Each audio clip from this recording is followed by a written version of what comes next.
दोस्तों, आपका एसएससी का एग्ज़ाम आ रहा है और एग्ज़ाम में कुछ चीज़ें हैं जो बस ध्यान रखनी है, बाकी चीज़ें किसी की मत सुनना, क्योंकि कई सारी चीज़ें आप इतना सुन के भी करोगे क्या, है ना। तो बहुत सटीक चीज़ें बताऊंगा, क्या करना है क्या नहीं करना है, बहुत ही सिंपल लाइन्स में बताने वाला हूँ जो पेपर में आपको बहुत हेल्प करेगा, एग्ज़ाम निकालने के लिए बहुत हेल्प करेगा। तो चलिए एक एक पॉइंट्स को समझते हैं, जो पॉइंट्स मेरे दिमाग में है और मैं ये चाहता हूँ कि हमारे हर एक स्टूडेंट्स को ये पॉइंट्स पता रहें, इवन आपके दोस्त को भी पता रहे, तो आप इसको शेयर भी कर सकते हैं। डू एंड डोंट्स कि क्या करना है क्या नहीं करना है, बहुत सिंपल थिंग्स हैं, आप इनको जानते भी होंगे और आपको कई सारे टीचर्स ये बातें बता चुके होंगे।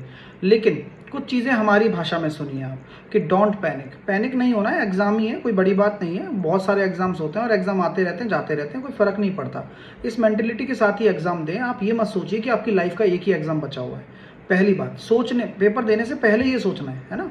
हाँ, रिजल्ट नहीं आया उसकी बात नहीं कर रहा हूँ मैं। तो सबसे पहली बात तो पैनिक नहीं होना, नर्वस नहीं होना, नॉर्मल जैसा एग्ज़ाम देते हो वैसे ही देना। और क्वालिफाइंग है तो बहुत डरना नहीं है, मतलब एग्ज़ाम क्वालिफाइंग होता है ना टीयर 1, तो ऑब्वियस सी बात है, तो बहुत डरना नहीं है, किसी क्वेश्चन पर रुकना नहीं है। आप कहीं पेपर कर अटैम्प्ट करते हैं तो रुक जाते हैं, अरे मैं तो करूँगा ही।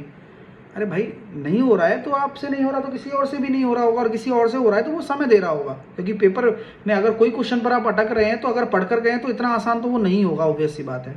अब और नहीं पढ़ के गए हो तो वैसे ही टाइम नहीं देना है, फिर तो बहुत बेवकूफ़ी है, ऑब्वियस सी बात है।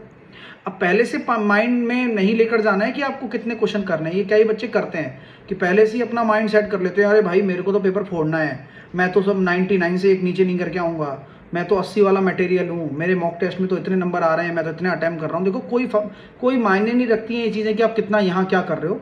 वो जो आपका एट द मोमेंट आप जो भी करोगे वही मायने रखेगा, ऑब्वियस सी बात है, ये आप जानते होंगे, समझदार लोग हैं आप, ठीक है। तो वो क्वेश्चन के लेवल पे डिपेंड करेगा कि आप कितने क्वेश्चन करके आ रहे हो और कितने क्वेश्चन आपको करने चाहिए उस पेपर में, उस पर्टिकुलर पेपर की बात कर रहा हूँ। अब ज़बरदस्ती तुक्के नहीं मारने। अगर आपको अपना टारगेट्स को अचीव करना है, जैसे मान लो आप 85 करते हो यहाँ पर घर पे बैठ के, तो आप ये नहीं है कि आप घर पे ज़बरदस्ती टारगेट को पूरा करने जा रहे नहीं रहे हो। पेपर में आप क्वेश्चन अटेम्प्ट करने जा रहे हो, तो तरीके से टाइम देकर करो किसी चीज़ को, है ना। आपको पता है यार क्वेश्चन में समय लग रहा है, पेपर इस बार टफ लग रहा है, तो कोई बात नहीं भैया, कट ऑफ कम जाएगी, मैं आराम से करता हूँ। हाँ, आप पढ़कर जाओगे तो आपको टफ और आसान का पता चलेगा, अगर आप पढ़ के ही नहीं गए तो सभी टफ लगने वाला है ना। तो ये कंसिडर उनके लिए जो मेहनत कर रहे हैं, ठीक है। अब जबरदस्ती तुक्के नहीं मारने हैं, जो क्वेश्चन हो रहा है वही करना है, पेपर टफ हो तो भी और नहीं हो तो भी, समझ रहे हो मेरी बात। हाँ, और टाइम से चले जाना सेंटर पर, क्योंकि लेट हो जाते हो तो फिर अलाउ नहीं होता, फिर वो पेपर ही छूट जाता है आपका।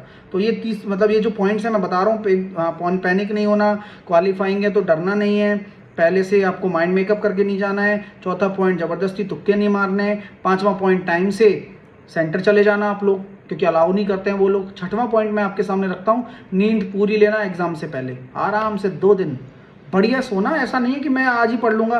देखो भाई, जितना भी पढ़ोगे वो भी खराब चला जाएगा, लेकिन आदत नहीं सुधरती है। बच्चे की आदत तो यही रहती है, मैं लास्ट में दिन जीके रिवाइज कर लूँ, स्टैटिक जीके रिवाइज कर लूँ, करंट अफेयर रिवाइज कर लूँ।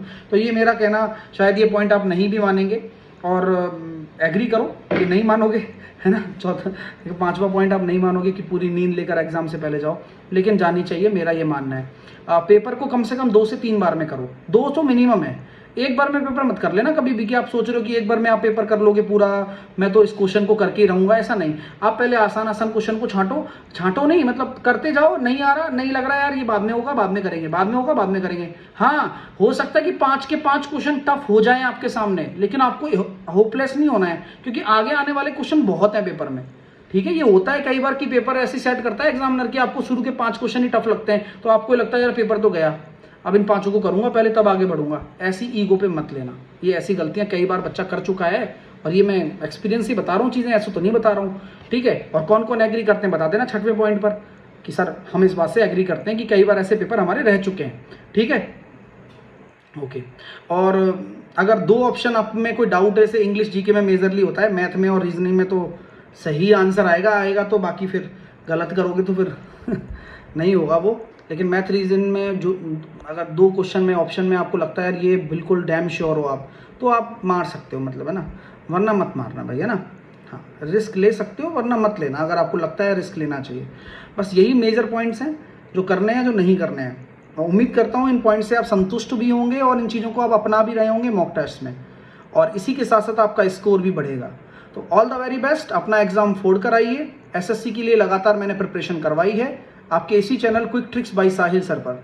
और उम्मीद करता हूँ वो जो आपकी प्रिपरेशन है वो सेटिस्फैक्ट्री रही हो, जहाँ पर हमने 50 दिन का टारगेट कोर्स किया और सभी सब्जेक्ट्स को, सभी टॉपिक्स को अच्छे से कवर किया।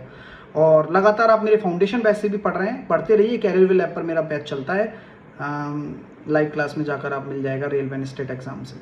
तो बस पढ़ाई करो यार, टेंशन मत लो, टेंशन बिल्कुल भी मत लो। चैनल को सब्सक्राइब करना ना भूलें और मेरे साथ जुड़े रहें।